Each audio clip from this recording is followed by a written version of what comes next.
So, I've been meaning to make some changes to my channel because I have been a bit bored with it. So, in today's video, I'll be changing up the channel banner, I'll be changing the profile picture, and I'll also change the intro. So, let's just roll the intro. Hey! Okay, so we're starting with the channel banner, and this banner is heavily inspired by an artist who's called Minty Sketchbook. She also has a YouTube channel, so check her out if you haven't already. And I basically just found a template on Google. You can just search for like a channel banner template, and then you'll find something that like this, so that you can see what the part of your banner will be seen on like an iPhone, a tablet, and on a desktop, and also on a TV, because it is different sizes on the banner for each device.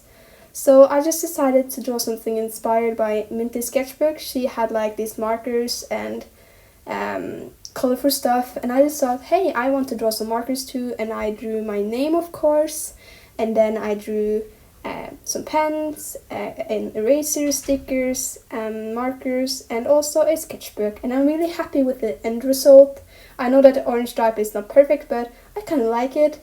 And then we're on to the profile picture, which also isn't perfect, but I think it is really cute, and I really love the way it turned out. So I started with my sketchbook, which you can probably tell already, and I just started with this first drawing, which is heavily inspired by my last profile picture, which was of this girl with some long space bands. If you have seen my channel before, I probably think you know what I mean. I can put up a picture if I haven't already. And then I just thought like, hey, why don't I put the space buns on top of the head instead of like on the side of the head? And also I kind of forgot how she looked, so I just thought, hey, that's fun.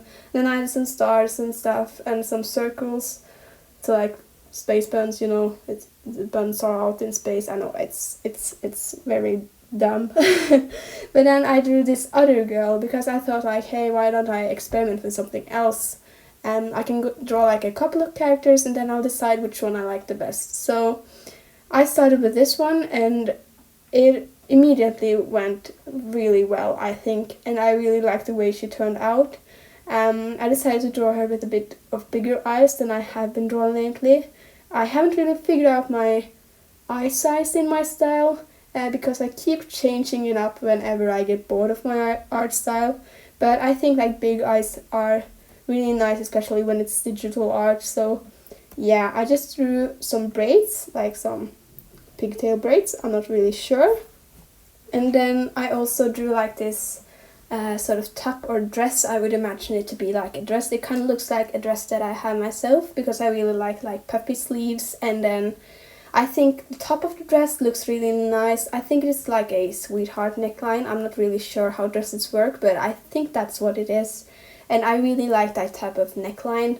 And I also just made some strands of her hair loose on the side, because I think that really frames her face in a nice way. And then her face is kind of more rounded, and I also think that's kind of cute, you know.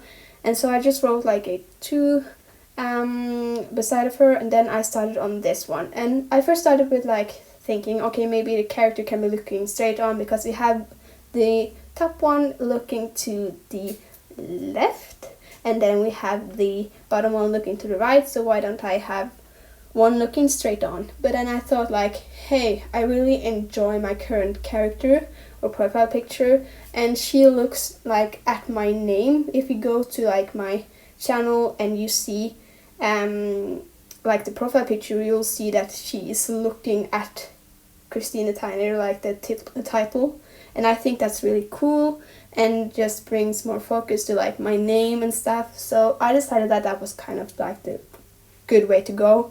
And then in this number 2, you can see that her, what's it called? It's the left eye, if I think correctly now. It is kind of like a bit smaller and a bit squeezed because her head is so turned. And then I decided to like draw another quick version of her with her head not that turned. I'm sorry, but I really liked the second one. So yeah, I also drew like a fourth one, but I decided to not keep it in because I don't want this video to be long and boring. So here you can see all the drawings, and you can also see some sketches on the side, so you're welcome for that one. And I just decided like, hey, I picked the 2-1, and then I went to my iPad and Procreate, which looks like this. If you don't have Procreate, you can always just like use a free app, but I had Procreate, so I just thought to myself like, hey, why don't I use that, because I have it. And then I just started to color it in, and you can see a really sped up version of this, because when I did it on my iPad, I turned a lot of the screen. So you can see here's like a screen recording of me drawing. And I keep turning the screen like a lot, especially when I do the line art, because I have to do like all these teeny tiny details, especially like the hair strands and the eyes and stuff, which I think is really hard actually. I don't know if you've drawn on your iPad before, but like I always keep on zooming in way too close because I have the opportunity to. And then when I start drawing traditionally again, I'll just try to zoom on the paper, and that obviously doesn't work. And so you can just see me selecting some colors and a color palette, because the iPad comes with this sort of set-in color palette, and you can also like have a picture imported into a color palette. It's kind of hard to explain, so I'll have to show you sometime and maybe do a Procreate tutorial or something if you would like that. But like I said, Procreate has a lot of features, especially some that are really useful and some that are not that useful, and I haven't really figured out all of them. I just have like the basics down and what I personally use. But I thought like, hey, this could be kind of fun because I need some more colors on her, so I drew some dots on her dress, and I think like I really like this shading of the dress, and I was going to shade on top of the dots so that it will match the dress underneath. The problem is just that I think it is a little bit too dark or too brown, because like when you make a profile picture, you really want bright colors and you want it to stand out and you want it to look good. And I keep clapping my hands, I'm really sorry. But you want something that's fun to look at, you want something that people will really want to look at for a long time, or would think it's just like nice because it is like a profile picture. It's one of the first things people see when they see your channel. And so I just thought like, maybe I should switch it up. Let me know which version of the dress you liked the best, if you like this one or if you like the other one. I'll soon show you the other one once I get started on that one. But I personally really love this, but when I took like the purple color, I realized that it wasn't really going to stand out. I could have done like or something like a border around her, and that could make her pop a bit more, but I really didn't want to do that. I wanted it to look a bit like the original picture, which you can see that I have a reference on the screen just to get the background color correct. And then I decided like, hey, maybe I should just put on something that's called clipping mask, which means that I can just draw over the layer underneath. And so I made it white, and then I decided to maybe do some colors that I could blend together and maybe make that look good. But then you see that the first color that I put down really looked a lot like the background picture, and all these pastel colors really didn't go that well with the background. I would have liked to keep the background white if I were to go with this design for the dress. So maybe if you guys like this one the best, then I can bring it back. Of course, I have the layers still, and I can change the dress whenever I want to, really. I can make a couple of versions of her, and then maybe you'll decide which one you like the best. I think this one is really pretty, especially with the white background. But I just, again, thought it was a bit boring because the colors weren't that vibrant, and like I think something else would go better with her brown hair. And then we are back to the first dress, and I really love it when I'm looking at it.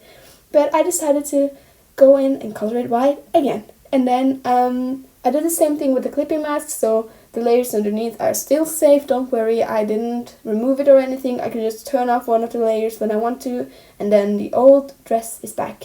So with this one, I just turned it white, and then I did some dots again, and it's really similar to the first design, because I just thought like the dots were kind of cool, and I really wanted some pastel colors this time, so it's sort of like pastel, sort of normal colors basically. And so I have orange, and then I have pink, and then I'll go in with some other colors later on, I think. And I really like the design with the white dress, and you can see that it is kind of flat right now because I haven't shaded the dress properly yet. But I'm going in with all the dots, and this took a while. You can probably tell that I'm doing like each dot really carefully and placing it individually and trying to like make it look nice and make it also make sense. Because with dots you can really go overboard, and I think I put a lot of dots down, and I could have done like some smaller ones or maybe space them more out, but you know me, I always like to go overboard with everything almost. So I just think that this design is the best one yet, and then I decided to go in with some grey and this airbrush and then trying to shade it, which I'm really not that good on. And if you watched my channel before, you know that I really don't shade that much. I also don't draw individual hair strands because when you draw with markers they can easily smudge, and I've learned that the hard way, and I really don't want to ruin my art. So I have kind of adapted my style to have less detail than what it used to. If you watched last week's video, you know that in 2018 I drew this drawing of Rapunzel and drew every individual hair strand. And you know, in this past couple of years I have been getting better at shading. I really haven't been that good at it ever, but I think this one turned out really well to be like me shading. And so then I just switched between the first dress and then the second one, and you can see like the difference. And looking back, I really liked the first design. But I think it was the right choice to go with this third design, because I think it looks really, really good, and I don't know if I would ever consider like the second design. I think this one is the best, and you can just see like a close-up of it, and then here is the profile picture. Thank you so much for watching, and I'll see you guys in the next one. Bye bye!